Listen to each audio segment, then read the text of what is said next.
തുടങ്ങാലോ. തിരഞ്ഞെടുപ്പിന് ശേഷമാണ് നമ്മൾ ഇങ്ങനെയൊരു പത്രസമ്മേളനം ഇപ്പോഴും ചേരുന്നത്. കേരളത്തിലെ പാർലമെൻറ്റ് തിരഞ്ഞെടുപ്പ് അവസാനിച്ചു. വോട്ടെണ്ണൽ ജൂൺ 4-നാണ് നടക്കാൻ പോകുന്നത്. യഥാർത്ഥ ഫലം അപ്പോഴും മാത്രമേ ശരിയായ രീതിയിൽ വ്യക്തമായി നമുക്ക് പിന്നീട് വിശകലനം ചെയ്യാൻ സാധിക്കും. അഖിലേന്ത്യാ അടിസ്ഥാനത്തിലുള്ള വോട്ടെടുപ്പ് തുടർന്ന് വരികയാണ്. BJP ദുർബലമാവുന്ന സ്ഥിതിയാണ് വോട്ടെടുപ്പ് കഴിയുന്ന ഓരോ സന്ദർഭത്തിലും കൂടുതൽ വ്യക്തമാവുന്നത്. തിരഞ്ഞെടുപ്പ് പ്രഖ്യാപിക്കുന്നതിന് മുമ്പ് സഖ്യകക്ഷികളെ തേടി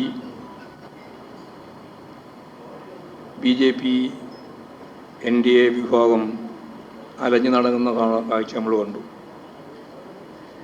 കേന്ദ്ര ഏജൻസികളെ ഉപയോഗപ്പെടുത്തി വിവിധ രാഷ്ട്രീയ പാർട്ടികളിൽ നിന്ന് ആളുകളെ, പ്രത്യേകിച്ച് കോൺഗ്രസിൽ നിന്ന് ആളുകളെ തട്ടിയെടുക്കുന്നതിന് വേണ്ടിയുള്ള ഭീഷണിയും മറ്റു കാര്യങ്ങളും നമ്മൾ കണ്ടതാണ്. തിരഞ്ഞെടുപ്പ് പുരോഗമിക്കുന്ന ഈ സന്ദർഭത്തിൽ മോഡിയുടെ ഗ്യാരണ്ടിയും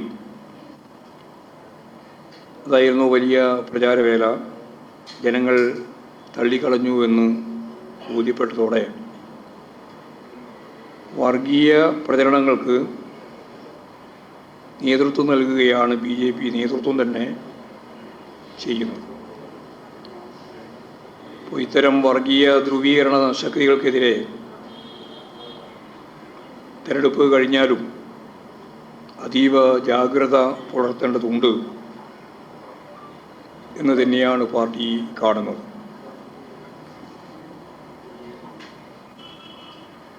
വടകര ഉൾപ്പെടെയുള്ള മേഖലയിൽ ഈ വർഗീയ ധ്രുവീകരണ ശക്തികൾ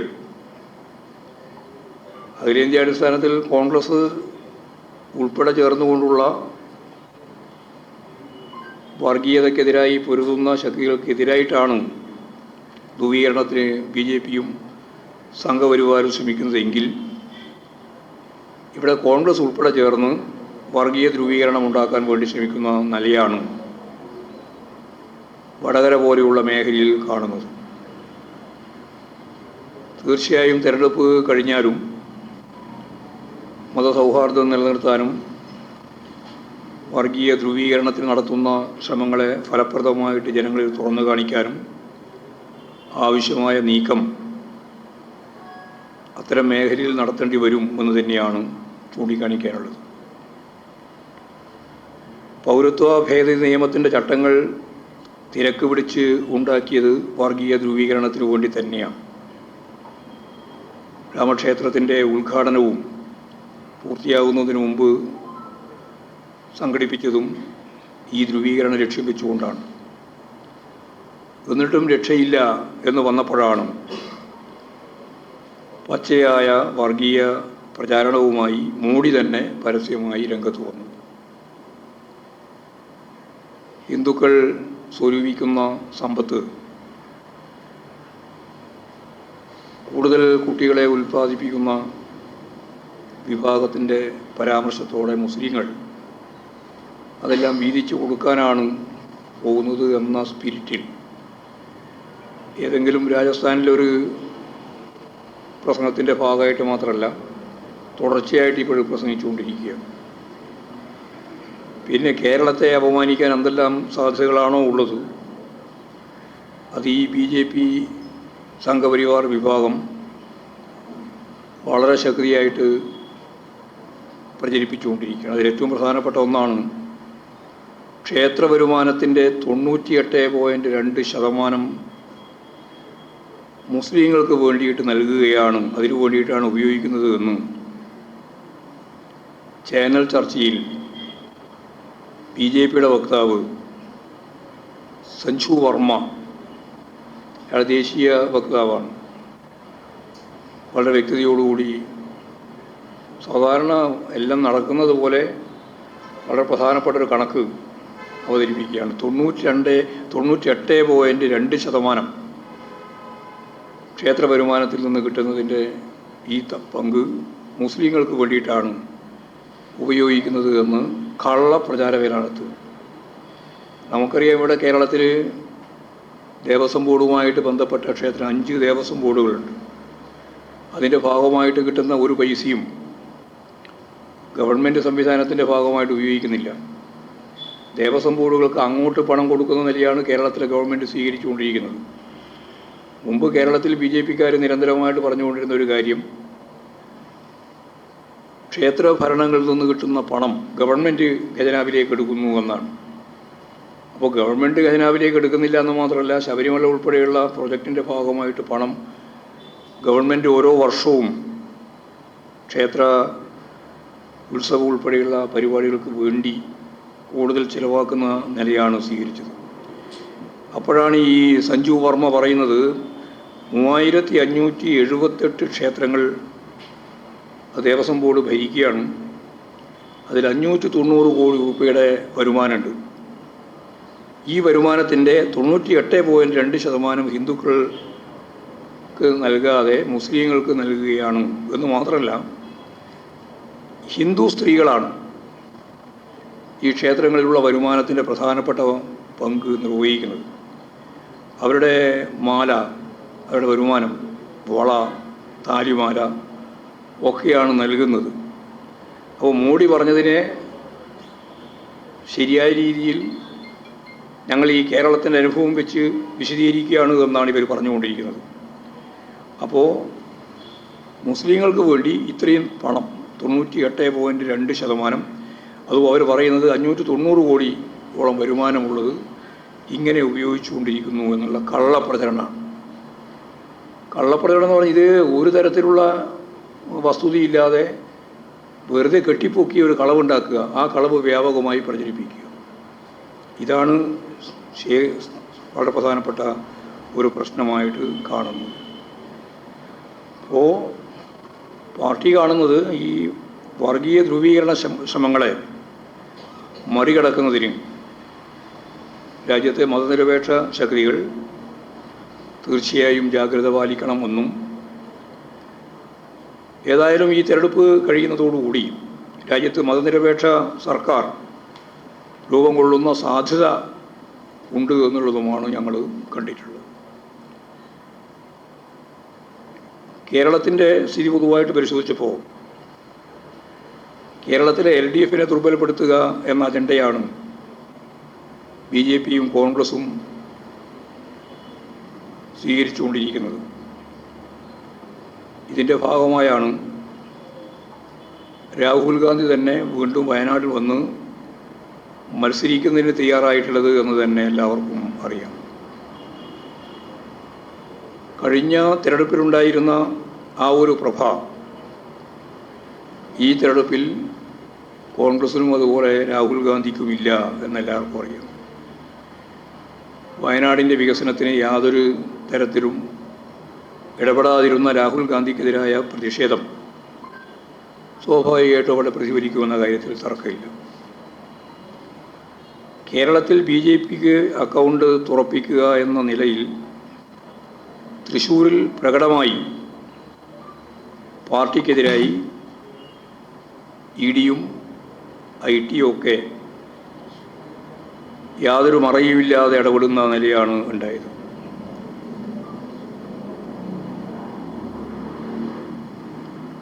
അവിടെ പാർട്ടിയുടെ അക്കൗണ്ട് മരവിപ്പിക്കുന്ന നിലയുണ്ടായി.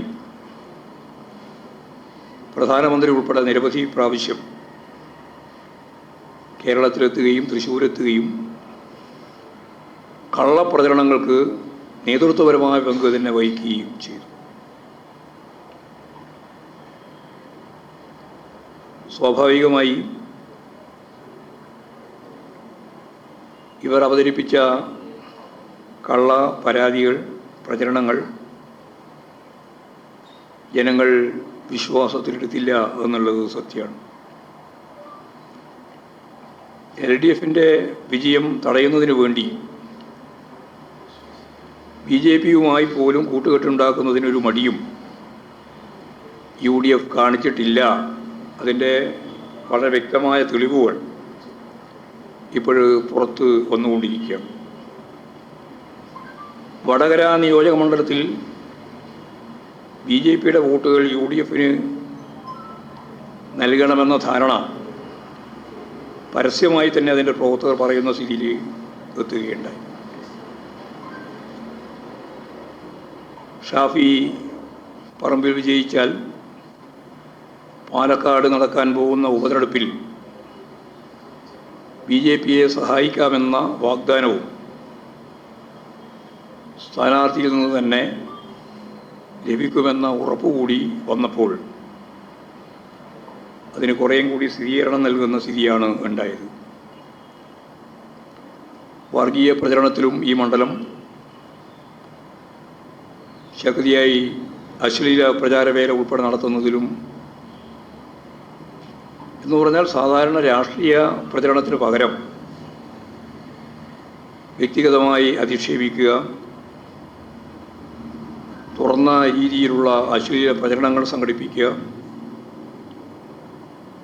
ഇങ്ങനെയെല്ലാം ധ്രുവീകരിക്കുന്നതിനു വേണ്ടിയുള്ള ശ്രമം ഇവിടെ നടക്കുകയുണ്ടായി.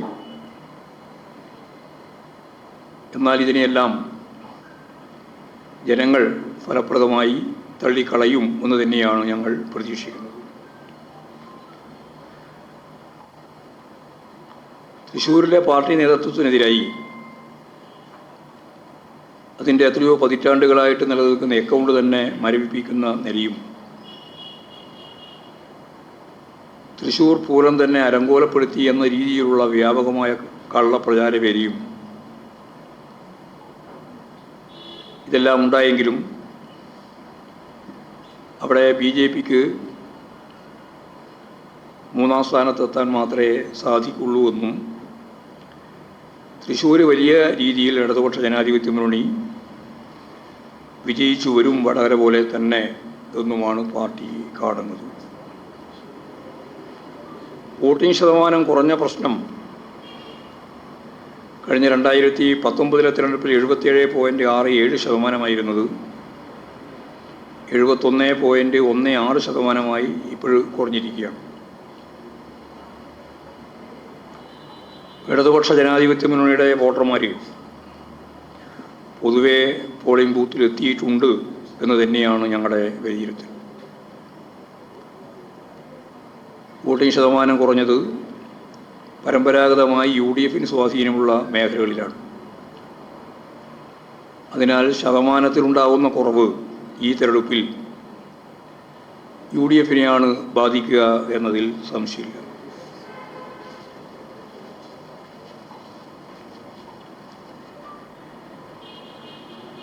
രാജ്യത്തിൻ്റെ നേട്ടങ്ങൾ സംരക്ഷിക്കുന്നതിനും ഇടതുപക്ഷത്തെ അംഗസംഖ്യ പാർലമെൻറ്റിൽ വർദ്ധിപ്പിക്കുന്നതിനും വളരെയേറെ പ്രാധാന്യം നൽകിക്കൊണ്ടാണ് കേരളത്തിലെ ജനങ്ങൾ വോട്ടെടുപ്പിൽ സജീവമായി പങ്കെടുക്കുകയും വോട്ട് രേഖപ്പെടുത്തുകയും ചെയ്തിട്ടുള്ളത്. പൊതുജനങ്ങൾ പൊതുവെ ഇടതുപക്ഷ ജനാധിപത്യ മുന്നണിയെ സഹായിക്കുന്ന സാഹചര്യമാണ് ഉണ്ടായിട്ടുള്ളത്. പാർലമെൻറ്റിൽ ജയിച്ചാലും തോറ്റാലും മതനിരപേക്ഷതയെ സംരക്ഷിക്കാനുള്ള പോരാട്ടത്തിന് ഇടതുപക്ഷത്തിന് കരുത്തുണ്ടാവണമെന്ന നിലപാട് ജനങ്ങൾ പൊതുവെ സ്വീകരിച്ചിട്ടുണ്ട്. BJPയും കോൺഗ്രസും പിന്തുടരുന്ന ആഗോളവൽക്കരണ നയങ്ങൾക്കെതിരെ ജനപക്ഷത്തു നിന്ന് പോരാടുന്ന ഇടതുപക്ഷം തന്നെയാണ്. ഇക്കാര്യം ജനങ്ങൾ തിരിച്ചറിഞ്ഞിട്ടുണ്ട്. അത്തരം ചിന്തയും ഇടതുപക്ഷത്തിൻ്റെ വിജയത്തിന് ഘടകമായി തീരുകയാണ് ചെയ്തത്. കേരളത്തിൽ കഴിഞ്ഞ 5 വർഷം 18 MPമാർ UDFൻ്റെ ഭാഗമായിട്ടുള്ളപ്പോഴും കേരളത്തിനെതിരായ നിലപാടിനെ പ്രതിരോധിക്കാനോ കേരളത്തിൻ്റെ ശബ്ദം തന്നെ പാർലമെൻറ്റിൽ ഉയർത്താനോ അവർക്ക് സാധിച്ചില്ല എന്നുള്ള കാര്യം ജനങ്ങളുടെ ചിന്തയിൽ നല്ലതുപോലെ രൂപപ്പെട്ടിട്ടുണ്ട്. ന്യൂനപക്ഷങ്ങളും മതനിരപേക്ഷവാദികളുമെല്ലാം പൊതുവെ ഇടതുപക്ഷവുമായി ഐക്യപ്പെട്ടു. അതിൻ്റെ കൂടി നേട്ടങ്ങൾ ഈ തിരഞ്ഞെടുപ്പിൻ്റെ ഭാഗമായിട്ട് ഉണ്ട് എന്ന് തന്നെയാണ് അത് സംബന്ധിച്ച് പറയാനുള്ളത്. ഞാൻ നേരത്തെ പറഞ്ഞതുപോലെ ജൂൺ 4 മാത്രമേ പൂർണ്ണമായ അർത്ഥത്തിൽ ജയം സുവ്യക്തമായി നമുക്ക് പറയാൻ സാധിക്കുള്ളൂ. അപ്പോൾ ജൂൺ 4 തീയതിക്ക് മുമ്പ് പറയുന്ന കാര്യങ്ങളിലെല്ലാം അത്രത്തോളമാണ് വസ്തുനിഷ്ഠമായിട്ട് കാര്യം ശരിയായി എന്ന് പറഞ്ഞാൽ ആരാണ് ജയിക്കുക ആരാണ് തോക്കുക എന്നുള്ളത് വസ്തുനിഷ്ഠമായി കഴിഞ്ഞു. ആ വസ്തുനിഷ്ഠവുമായി നമ്മുടെ ബോധത്തെ പൊരുത്തപ്പെടുന്ന പ്രക്രിയ മാത്രമേ ബാക്കിയുള്ളൂ. അത് 4 പൂർണ്ണമാവുള്ളൂ. എന്നാൽ കേരളത്തിൽ ഒരു സംശയമില്ല, ഇടതുപക്ഷ ജനാധിപത്യ മുന്നണിക്ക് ഭൂരിപക്ഷ സീറ്റ് നേടാനാവും എന്ന് തന്നെയാണ് ഞങ്ങൾ വിലയിരുത്തുന്നത്. കഴിഞ്ഞ പ്രാവശ്യം ഒരു സീറ്റായിരുന്നു എന്നുള്ള കാര്യം നിങ്ങൾക്കെല്ലാം അറിയുന്നതുകൊണ്ട് ഞാൻ പ്രത്യേകിച്ച് വിശദീകരിക്കുന്നില്ല. ഏതായാലും നല്ല ഒരു മുന്നേറ്റം, ഭൂരിപക്ഷം സീറ്റുകളും ഇടതുപക്ഷ ജനാധിപത്യ മുന്നണി ജയിക്കുന്ന നില ഉണ്ടാവും എന്നുള്ളതാണ്. പിന്നെയുള്ള ഒരു പ്രധാനപ്പെട്ട പ്രശ്നം, മാധ്യമങ്ങളെല്ലാം ചേർന്ന് EP ജയരാജൻ തെരഞ്ഞെടുപ്പ് ദിവസം നടത്തിയിട്ടുള്ള പത്രപ്രസ്താവനയുമായി ബന്ധപ്പെട്ട് കാര്യം പരിശോധിച്ചു. അത് സംബന്ധിച്ച് പരിശോധിച്ചപ്പോൾ BJP നേതാവിനെ ഏതാണ്ട് ഒരു വർഷം മുമ്പ് നേരിൽ കണ്ടതുമായിട്ട് ബന്ധപ്പെട്ട കാര്യം സഖാവ് തന്നെ വിശദീകരിച്ചിട്ടുള്ളതാണ്. അതുൾപ്പെടെ ഉപയോഗപ്പെടുത്തിയിട്ടാണ് വലിയ പ്രചാരവേല കുറേ ദിവസമായിട്ട് 26-ാം തീയതി മുതൽ കേരളത്തിലുടനീളം ചർച്ച ചെയ്തുകൊണ്ടിരിക്കുന്നു. രാഷ്ട്രീയ എതിരാളികളെ പല സന്ദർഭങ്ങളിലായിട്ട് നമ്മളെല്ലാം കാണുന്നുണ്ട്, സംസാരിക്കുന്നുണ്ട്. അങ്ങനെ കാണുകയോ സംസാരിക്കുകയോ ചെയ്യുമ്പോൾ അവസാനിച്ചു പോകുന്ന ഒരു പ്രത്യയശാസ്ത്ര കരുത്ത് മാത്രമേ തൊഴിലാളി വർഗ പ്രസ്ഥാനത്തിനും ഇടതുപക്ഷ പ്രസ്ഥാനത്തിനും ഉള്ളൂ എന്ന് ഒരുതരം പൈങ്കിളി ശാസ്ത്രം വെച്ചുകൊണ്ടാണ് നമ്മുടെ നാട്ടിലെ പ്രധാനപ്പെട്ട മാധ്യമങ്ങൾ ഉൾപ്പെടെ ചർച്ച ചെയ്യുന്നത്. ഇതിൽ ഉയർന്നു വന്ന ചില പ്രശ്നങ്ങളുണ്ട്. സഖാവ് ജയരാജൻ തന്നെ പറഞ്ഞത് ആസൂത്രിതമായ ചില നീക്കങ്ങൾ ഇതിൻ്റെ ഭാഗമായിട്ട് നടന്നു. വാർത്തകൾ സന്നിവേശിപ്പിക്കുന്നതിൽ, അത് പ്രചരിപ്പിക്കുന്നതിൽ ചിലരെല്ലാം അതിശക്തിയായ കമ്മ്യൂണിസ്റ്റ് വിരോധം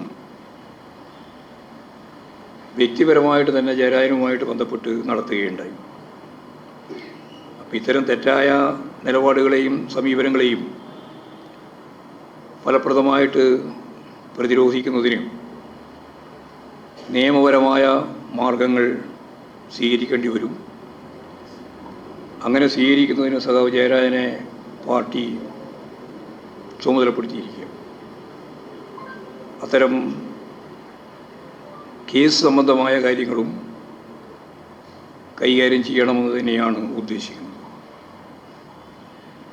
ദല്ലാൾ നന്ദകുമാറിനെ പോലുള്ളവരുമായുള്ള ബന്ധങ്ങൾ അത് അവസാനിപ്പിക്കുക തന്നെ വേണം എന്നാണ് സെക്രട്ടേറിയറ്റ് കാണുന്നത്. സഖാവ് പിണറായി തന്നെ 26-ാം തീയതി ഇത്തരം ദല്ലാൾ നന്ദകുമാറിനെ പോലെയുള്ളവരുമായുള്ള ബന്ധം എങ്ങനെയാണ് പ്രശ്നങ്ങളായിട്ട് വരിക എന്നും അന്ന് തന്നെ സൂചിപ്പിച്ചിരുന്നു. അത് ഞങ്ങൾ പൊതുവായിട്ട് ചർച്ച ചെയ്തപ്പോഴത് ശരിയാണ്. നന്ദകുമാറുമായിട്ടുള്ള ബന്ധം ഉൾപ്പെടെ മുമ്പേ അവസാനിപ്പിച്ചിട്ടുണ്ട് എന്ന് തന്നെയാണ് സഖാവ് ജയരാജനും ചൂണ്ടിക്കാണിച്ചത്.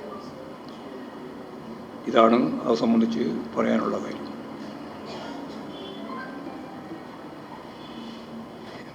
എന്താണ്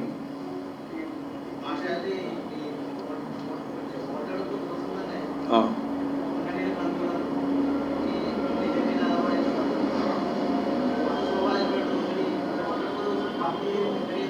ഞങ്ങളെ ബാധിക്കുന്ന ഒരു പ്രശ്നമില്ല. കാരണം എന്താ പറഞ്ഞാൽ അതിലുണ്ടായ സംഭവം ഇങ്ങനെയാണ്. ചോദ്യം ചോദിച്ചുകൊണ്ടിരിക്കുകയായിരുന്നു. ഇന്ന് തലേ ദിവസം തന്നെ 25-ാം തീയതിയും ചോദിച്ചിട്ടുണ്ട്, 26-നും ചോദിച്ചിട്ടുണ്ട്. അതിന് ഉള്ള കാര്യം വസ്തുതാപരമായിട്ട് പറഞ്ഞു എന്ന് മാത്രമേ ഉള്ളൂ. ആ പറയാൻ പാടില്ല, കളവേ പറയാൻ പാടുള്ളൂ എന്ന് പറഞ്ഞാൽ പിന്നെ അത് നിങ്ങളുടെ ഒരു നിലപാടാണ്. കളവെന്നെ പറയാനായിരുന്നു എന്നുള്ളതല്ലേ നിങ്ങൾ പറഞ്ഞു വരുന്നത്. സത്യസന്ധമായിട്ട് കാര്യങ്ങൾ പറഞ്ഞു. എന്താ എങ്ങനെയാണ് വന്നത് കണ്ടതൊക്കെ കൃത്യമായിട്ട് ജയരാജൻ പറഞ്ഞിട്ടുണ്ട്. അങ്ങനെ പറയാനേ പാടില്ല, കാണാനേ പാടില്ല എന്നുള്ളത് എന്ത് രാഷ്ട്രീയങ്ങൾ കൈകാര്യം ചെയ്യുന്നത്? ഒരു ദോഷം ചെയ്യില്ല, പാർട്ടിക്ക് ഒരു ദോഷം ചെയ്യില്ല. കാരണം വസ്തുതാപരമായിട്ട് കാര്യങ്ങൾ പറഞ്ഞിരിക്കുന്നു മാത്രമേ ഉള്ളൂ.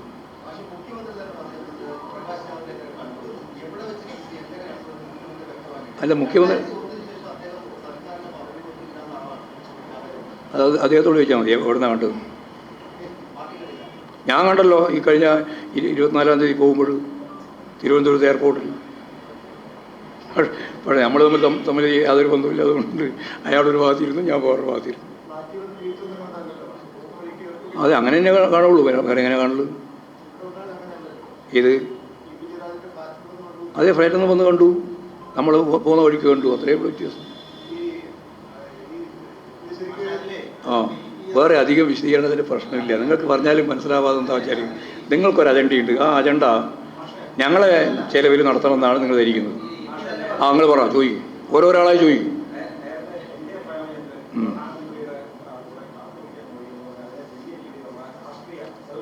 അത് അന്നും രാഷ്ട്രീയം തന്നെ. ഓ, അതും ഇത് നമ്മൾ യാതൊരു ബന്ധമില്ല. ഇദ്ദേഹം അവിടെ പോയി നേരിട്ട് കാണാൻ പോയതാ. ഇതിലെ പോവുകയായിരുന്നു, പോകുന്ന വഴിക്ക് ഞാൻ കണ്ടു എന്ന് മാത്രമാണ് അദ്ദേഹം പറഞ്ഞത്. അത് തന്നെയാണ് ജാവസ്കറും പറഞ്ഞത്, അത് തന്നെയാണ് ജയരാജനും പറഞ്ഞത്. അത്ര നിഷ്കളമാണ്, അത്ര നിഷ്കളങ്കമാണ്. പോരെ, അതൊക്കെ വെറുതെ ശുദ്ധ അസംബന്ധമാണ്. അതല്ലേ കേസ് കൊടുക്കാൻ പറഞ്ഞത്. അസംബന്ധം പറഞ്ഞതിനല്ല കേസ്. തെറ്റായ വിശദീകരണം നൽകിയിട്ടുള്ള ഇവരെല്ലാം നിലപാടിനെ ശക്തിയായിട്ട് നിയമപരമായിട്ട് നേരിടും. ഇല്ലില്ല, ഒരിക്കലും ശ്രമിച്ചിട്ടില്ല. ശുദ്ധ കളവ് പറയായിരുന്നു, ശോഭയെ ഉൾപ്പെടെ. Legal action. അതാ പറഞ്ഞേ, ശോഭന ഉൾപ്പെടെ.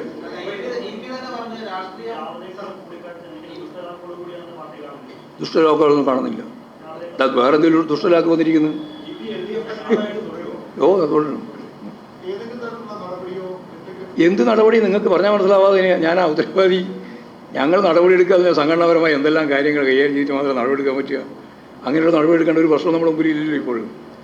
ഇദ്ദേഹം ജാവദേക്കറെ കണ്ടു എന്ന് അദ്ദേഹം പറഞ്ഞു, കണ്ടു എന്ന് ജാവദേക്കറും പറഞ്ഞു. ഞങ്ങൾ കാര്യങ്ങളൊന്നും വേറെ ചർച്ച ചെയ്തിട്ടുണ്ടായിരുന്നില്ല. പോകുന്ന വഴിക്ക് അവിടെ കയറി കണ്ടു എന്ന് മാത്രമേ ഉള്ളൂ. ഒരു തിരഞ്ഞെടുപ്പ്, ഒരു പരിപാടിക്ക് പോകുന്ന പശ്ചാത്തലത്തിലായിരുന്നു. അത് 1 കൊല്ലം മുമ്പുള്ളതാണ്. ആ സമയത്തായിരുന്നു വന്നത്. അത് ഞാൻ പറഞ്ഞിട്ട് പോവുകയും ചെയ്തു എന്ന് പറയുന്ന നൽകിയാണ്ടായിരുന്നു. ഡൽഹി എന്ന് പറയുന്നത് ഒന്ന് ശുദ്ധാസംബന്ധമാണ്. അതായത് ഇതല്ലാതെ വേറെ എവിടെയെങ്കിലും കണ്ടു എന്ന് പറയുന്നത് തെറ്റാണ് എന്ന് കൃത്യമായിട്ട് പറഞ്ഞു. അങ്ങനെ പറഞ്ഞിട്ടുള്ളവർക്കെതിരായിട്ട് നിയമപരമായ നിലപാട് സ്വീകരിക്കും തന്നെയാണ് പറഞ്ഞത്. അതിന് അനുവാദം കൊടുത്തിരിക്കുന്നു. പാർട്ടി സംസ്ഥാന സെക്രട്ടറി അനുവാദം കൊടുത്തിരിക്കുന്നു. ആക്കെ വെറുതെ കഥ പറയുന്നതാണെന്നും. കഥയാണ്, തിരക്കഥ.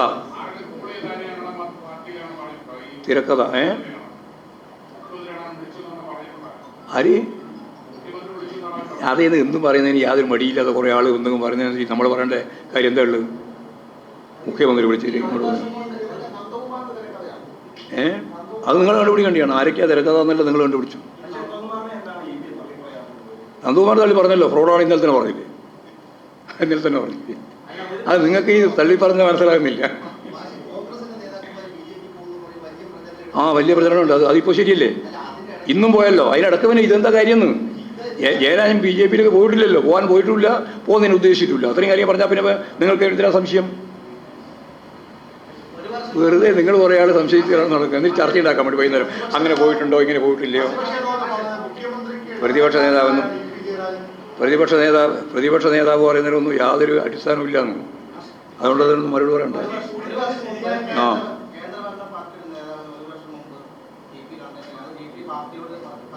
അല്ല, പാർട്ടി നയപരമായ ഒരു കാര്യമല്ലല്ലോ അത്. ഒരു ദിവസം രാവിലെ പോകുന്ന വഴിക്ക് ഒരാളെ കണ്ടത് അത് പാർട്ടിക്കകത്ത് റിപ്പോർട്ട് ചെയ്യേണ്ട വല്ല കാര്യമുണ്ട്?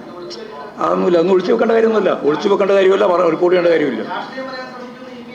രാഷ്ട്രീയമില്ല എന്ന് പറഞ്ഞു. പിന്നെ എന്താ? ഇല്ല, രാഷ്ട്രീയമില്ല. രാഷ്ട്രീയം പറഞ്ഞിട്ടില്ല. രാഷ്ട്രീയം പറഞ്ഞിട്ടുണ്ടെങ്കിൽ അല്ലെങ്കിൽ അതിൻ്റെമായ ചർച്ച നടന്നിട്ടുണ്ടെങ്കിൽ പാർട്ടിയോട് റിപ്പോർട്ട് ചെയ്യണം. അതൊന്നുമില്ലാതെ ഒരാൾ ചാവടിക്കാൻ പോകുന്ന വഴിക്കോ കയറിയതിന് വേറെ നിങ്ങൾ പറയേണ്ട വല്ല കാര്യമുണ്ടോ? അല്ലല്ല, അത് രണ്ടാണ്. രണ്ടും ഒന്നാക്കണ്ട. അത് നിങ്ങളുടെ താല്പര്യമാണ്. പ്രധാനമന്ത്രി വിളിച്ചു കൂട്ടിക്കൊണ്ട് പോയി ഭക്ഷണം കൊടുക്കുന്നു. ആ ഭക്ഷണം ഭക്ഷിച്ച ആൾ കുറച്ച് കഴിയുമ്പോഴേക്ക് BJP ആയിട്ട് മാറുന്നു. അതിൽ മാറാൻ സാധ്യതയുള്ള ഒരാൾ കൂടിയാണ് പ്രേമേന്ദ്രൻ എന്ന് മാത്രമേ പറഞ്ഞിട്ടുള്ളൂ. അല്ലാണ്ട് ഭക്ഷണം അതിങ്ങനെ നിർദോഷമായ രീതിയിൽ ഭക്ഷണം കൊടുത്തതല്ല. അത് നേരത്തെ പറഞ്ഞത് ഇതും രണ്ടും കൂട്ടിച്ചേർക്കണ്ട, കൂട്ടിക്കണ്ട. എൻ്റെ വീട്ടിൽ വന്നാലും സ്വാഭാവികമായിട്ടും എൻ്റെ വീട്ടിൽ വന്നാൽ ഞാൻ എന്താ വേണ്ടത് അന്നേരം ചെയ്യും. അതാ ഞാൻ പറഞ്ഞത്, ഇല്ലാതെ കാര്യം വെറുതെ ചോദിക്കുക, എന്നിട്ട് അതിന് ഇല്ലാതെ ഉത്തരം പറയിപ്പിക്കുക. ആവശ്യമില്ലാതെ വല്ല കാര്യമായിട്ട് വേണ്ട വല്ല കാര്യം.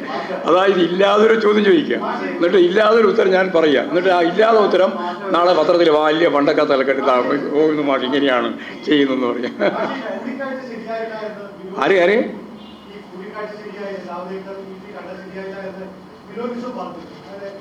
അത് വിഷ്ണുനോട് തന്നെ ചോദിച്ചാൽ വിഷ്ണു ബോധ്യമാവും. കാര്യങ്ങളൊക്കെ മനസ്സിലായാൽ വിഷ്ണു മനസ്സിലാവും, ബോധ്യപ്പെടുന്നത്. അത് നിങ്ങൾക്ക് നിങ്ങളുടെ കഥയല്ലേ, അത് നിങ്ങളെ എഴുതിയാൽ മതി. ജൂനിയറോ സീനിയറോ നോക്കിയിട്ടൊന്നുമല്ലല്ലോ പാർട്ടിയും സെക്രട്ടറിയും പ്രസിഡന്റും ഒക്കെ ആകുന്നു. അതുകൊണ്ട് അതെല്ലാം പണ്ടേ കഴിഞ്ഞു പോയ കുറേ കാലങ്ങൾ പറയാൻ തുടങ്ങിയിട്ട് അതിലൊന്നും യാതൊരു പ്രസക്തിയില്ല.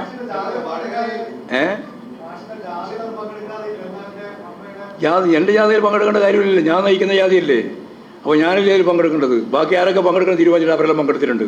അന്നേ പറഞ്ഞാൽ അതില്ല മറുപടി. ജയരാജൻ അതിൽ പങ്കെടുക്കാൻ തീരുമാനിച്ചിട്ടില്ല. പോരെ? ആ ആ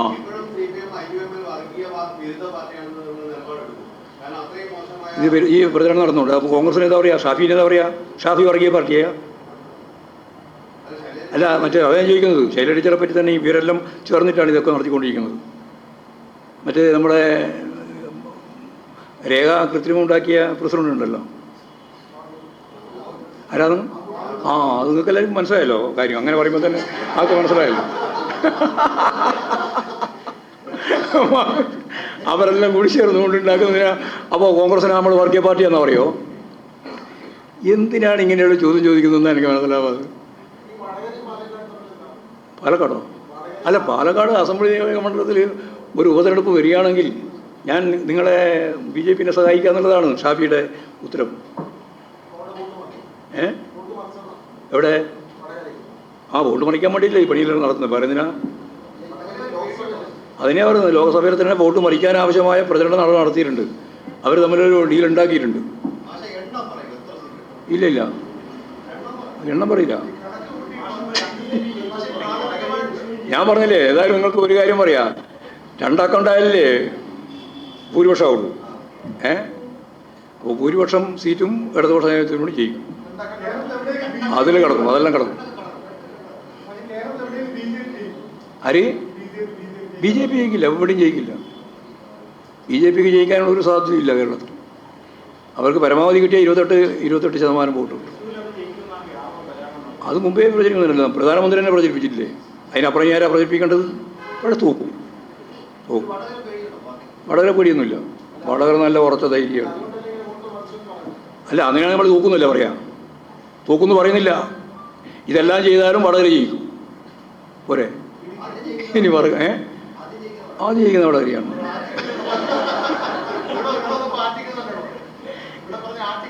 ആറ്റിങ്ങലും ചെയ്യും. ആറ്റിങ്ങൽ പറയുമ്പോൾ ആറ്റിങ്ങൽ ആദ്യം ജയിക്കും. വടകര പറയുമ്പോൾ വടകര ആദ്യം ജയിക്കും.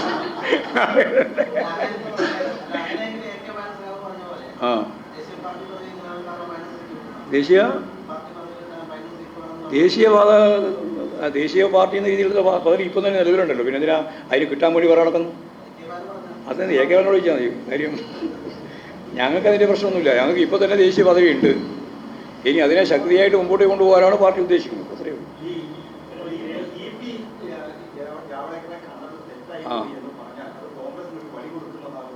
അല്ലല്ല, ഞങ്ങൾ അങ്ങനെ തെറ്റാന്ന് പറയില്ല. വ്യക്തിപരമായിട്ട് ഒരാളെ കണ്ടാൽ അതൊക്കെ തെറ്റായി പോയി എന്ന് പറയേണ്ട എന്ത് ഭ്രാന്തമുള്ളൂ.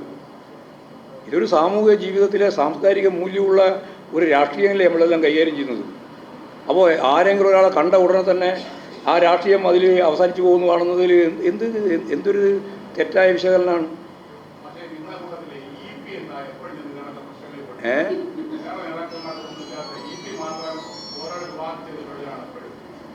ഇല്ല, അങ്ങനെ എപ്പോഴും പെടുന്നില്ല, ചിലപ്പോഴും മാത്രമേ, എപ്പോഴൊന്നുമില്ല.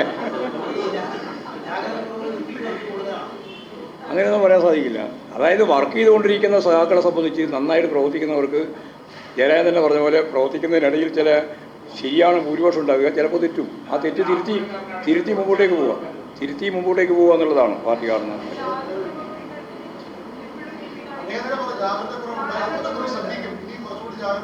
ആര് ആയിക്കോട്ടെ. അല്ല, അതാണല്ലോ നമ്മൾ പറഞ്ഞത്. ആ കോഡുകളുമായിട്ടുള്ള ബന്ധമുണ്ടല്ലോ, ആ ബന്ധം തുടരാൻ പാടില്ല എന്ന് പറഞ്ഞിട്ടുണ്ട്. തുടരില്ല, ആരും ഉണ്ടായാലും കുഴപ്പമില്ല.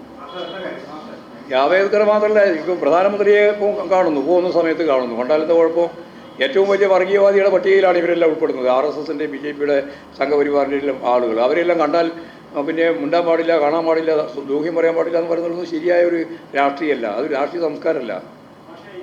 നമ്മളെല്ലാം എല്ലാ BJPക്കാരെയും കോൺഗ്രസ് നേതാക്കന്മാരെയും BJP നേതാക്കന്മാരെയും എല്ലാം എപ്പോഴും ഇപ്പോൾ മുമ്പെല്ലാം ചർച്ചയ്ക്ക് പോകുമ്പോൾ സ്ഥിരമായിട്ട് കാണുന്നുണ്ട്. ഇപ്പോഴും പല സന്ദർഭങ്ങളിലും കാണുന്നുണ്ട്. കണ്ടാൽ എന്താ ഇപ്പോൾ ഇതിനിടെ മനോരമയിൽ ഒരു പരിപാടി ഉണ്ടായിരിക്കും. ഈ ഇലക്ഷൻ്റെ തൊട്ട് തലേ സമയത്തോ മൂന്നാളുണ്ടായിരുന്നു. കൃഷ്ണദാസും ഉണ്ടായിരുന്നു, M. വാസനും ഉണ്ടായിരുന്നു, ഞാനും ഉണ്ടായിരുന്നു. എത്ര സൗഹൃദപരമായിരുന്നു ഞങ്ങളുടെ സംഭാഷണം. പക്ഷേ സംഭാഷണമൊക്കെ വളരെ കറക്റ്റാണ്. പക്ഷേ രാഷ്ട്രീയം വരുമ്പോൾ കർശനമായ നിലപാട് സ്വീകരിക്കും. അത് അവർക്ക് മൂന്നാൾക്കും അങ്ങനെ സ്വീകരിക്കാൻ സാധിക്കും. അതിലെന്തിനാണ് ഇങ്ങനെ വല്ലാതെ ബേജാറാവുന്നതെന്ന് എനിക്ക് മനസ്സിലാവാതെ.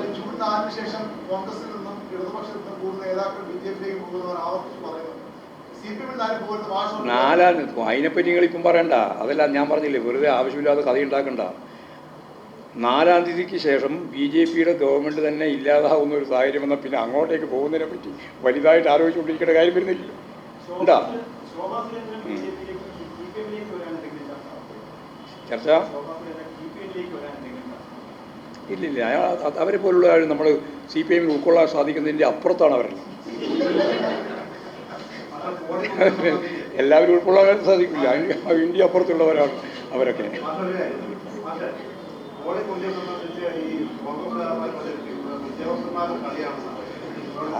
അതെന്താ പറഞ്ഞാൽ പോളിങ് താമസിച്ചു എന്നുള്ളത് ശരിയാ. പല സ്ഥലത്തും അതിപ്പോൾ UDFകാർ കണ്ടുപിടിച്ചത് അവരെ ബൂത്തിൽ മാത്രമാണ് താമസിക്കുന്നത്. എല്ലാ ബൂത്തിലും താമസിച്ചിട്ടുണ്ട്. മിക്കവാറും ബൂത്തുകളിൽ ഈ പോളിങ് താമസിച്ചിട്ടുണ്ട്. അത് ഇതിൻ്റെ സാങ്കേതിക പ്രശ്നമാണ്. ആ ബീം ശരിയായ രീതിയിൽ വരുന്നതിന് സമയം പിടിക്കുന്നു അധികം. അതാണ്. അല്ല, അവർക്ക് മനസ്സിലായി. അവർ 20 സീറ്റാണല്ലോ. അവർക്ക് 20 സീറ്റിൽ നിന്ന് ഒന്ന് കുറഞ്ഞാൽ UDFൻ്റെയും മനോരമ അതിൻ്റെ സഖ്യകക്ഷിയാണല്ലോ മനോരമയും മാതൃഭൂമിയെല്ലാം ഇവരെ സഖ്യകക്ഷികളാണ് UDFൻ്റെ. അവർക്കുള്ള ക്ഷീണം വളരെ വലുതായിരിക്കും.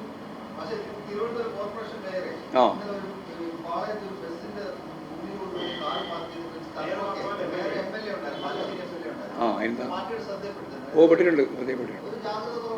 ജാഗ്രത കുറവുണ്ടായില്ല. ആ ഡ്രൈവറെയാണ് ജാഗ്രത കുറവുണ്ടായത്. അദ്ദേഹത്തിനെതിരായിട്ട് മുമ്പ് ഇതേപോലുള്ള പ്രശ്നങ്ങൾ ഉണ്ടായിട്ടുണ്ട് ആ ഡ്രൈവർക്ക്.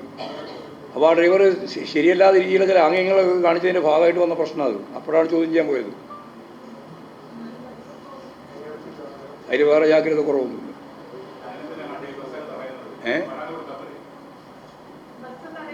അത് നിങ്ങൾക്ക് ഓരോരാൾക്കും ഓരോ ന്യായം ഉണ്ടാവും. ചില ആളെന്തുകൊണ്ടാണ് അപ്പം തന്നെ തടയാതിരുന്നത് എന്ന് ചോദിച്ചാൽ അതിന് നമ്മളോട് പറയാം. ഇങ്ങനെ ഒരു ആംഗ്യം കാണിച്ചതിന് ശേഷം മേയറും അതുപോലെ തന്നെ MLA ഇരിക്കുന്ന ഒരു കാറ് അതിനെ എന്തുകൊണ്ടാണ് അങ്ങനെ അങ്ങോട്ട് പോകാൻ അനുവദിച്ചത് എന്ന് ചോദിച്ചാൽ ആ ചോദ്യത്തിന് മറുപടി എന്നാ? നിങ്ങളെല്ലാം ആത്മനിഷ്ഠമായ ചോദ്യം ചോദിക്കുകയാണ്. ഒരു കാര്യം ഉണ്ടായാൽ ആ കാര്യത്തിൻ്റെ ഒപ്പം തന്നെയാണ് കാര്യങ്ങൾ തുടർന്ന് വന്നിട്ടുള്ള കാര്യങ്ങൾ ഉണ്ടാകുക. അത് നമ്മൾ കണ്ടോളണം. കാറ് നിർത്തിയിരുന്നില്ല, അവിടെ നിർത്തിയെടുക്കുന്ന പോയിട്ട് സംസാരിക്കുകയാണ്. വേറെ കാറുകൾ നിർത്തിയിരുന്നില്ല, ഓവർടേക്ക് ചെയ്യുന്നു. അതിലാണ് എല്ലാവരും ദൃശ്യം കണ്ടിട്ടുണ്ട്. ദൃശ്യമെല്ലാം കാണുന്നുണ്ട്.